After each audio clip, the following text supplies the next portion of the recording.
Danielle, what happens to local democracy when no one is prepared to fund an experienced reporter going to council meetings or to local court hearings?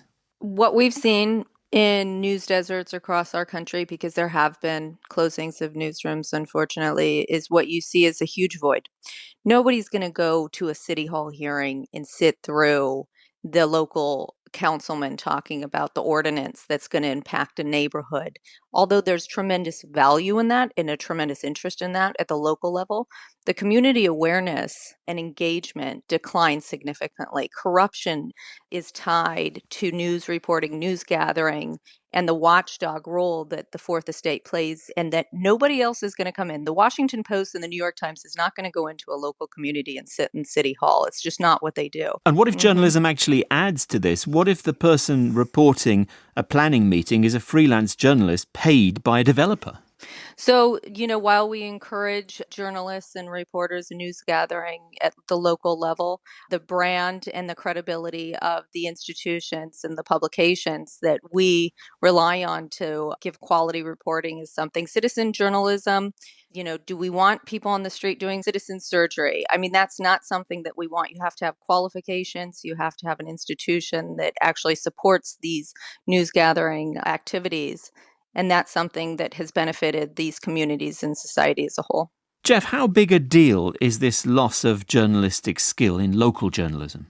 Well, I think we just heard from Danielle the essence of the problem of American journalism. It's exclusionary. It doesn't want to listen to the voices of the public and doesn't value that voice. It makes fun of them as if they're citizen surgeons, when in fact it's the citizens who should be setting the agenda.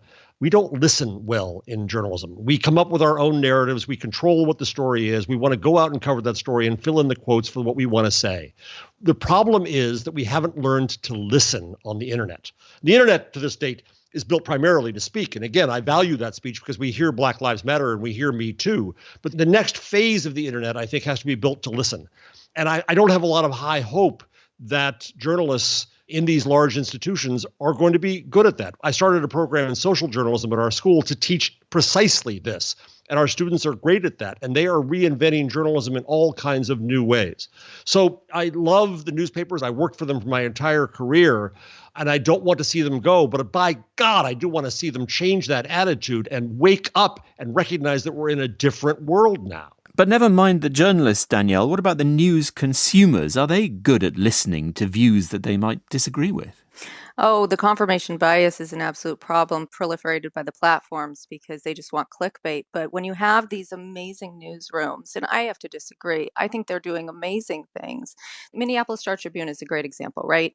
They serve their community. They have an unbelievable base of loyal readership that they serve on a daily basis. Nobody's going to replace them. No citizen is going to replace them. No national entity. Facebook certainly is not going to replace Minneapolis Star Tribune and what they do for their community. I feel very proud of what our newsrooms are doing across America. Catherine Giles, maybe you've got an example of small local operations in Europe that are doing well. Yeah, so I would say that one example based in Denmark, it's an organisation called Concentrat that has been around since 2017. It employs around 5 staff and about 5 freelancers. It's a really interesting business model in a sense that Concentrat works directly with schools, so has a relationship with schools and educational publication materials in order to help young people think critically about important and newsworthy topics. So they don't go into schools and teach about media literacy, but they actually partner with schools. So their main business model and income is around selling subscription packages to schools and regional education authorities across Denmark. I think the way that we've seen them develop some of their ideas and even the way that they were able to pivot their organisation around schools obviously closing in Denmark because of the pandemic has been a really interesting thing to see. And I think even though that's on such a small scale, what the wider industry can learn from some of these smaller organisations, I think is really key. And again, how we can actually help to elevate these organisations to be doing more, whether it's to scale within themselves or for other organisations to replicate what others are doing as well, I think is something that is a big priority. Jeff, what do you think of local philanthropists funding, say, an energy reporter or an immigration specialist? There's a few different things going on here. There's Report for America, which is doing a good job of trying to put journalists into newsrooms and to flesh them out with young journalists, and I like that. But I've seen the Knight Foundation, which is the primary philanthropic funder of journalism in the U.S., has been trying for years to get local well-to-do individuals and community foundations to recognize the importance of local news and to fund it. And it's an uphill battle. These local funders tend to have their own priorities already, and it's spotty. I was a major proponent of hyperlocal. I wrote a book basically that saw that as the beginning of a new foundation for news. And then I confessed not long after that I was wrong, because it's hard to get a journalist to work that hard and to do the business and to end up sustaining themselves on ramen noodles. This is not an easy thing to do to build this.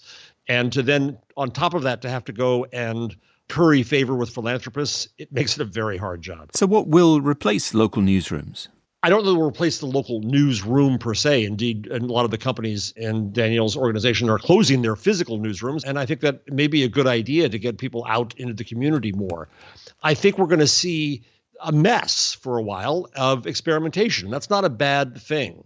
We see organizations like Spaceship Media that's doing dialogue-driven journalism in California that's brilliant. Outlier Media in Detroit, answering people's questions over text. City Bureau in Chicago is training these, citizen surgeons to indeed go and cover the meetings that aren't being covered.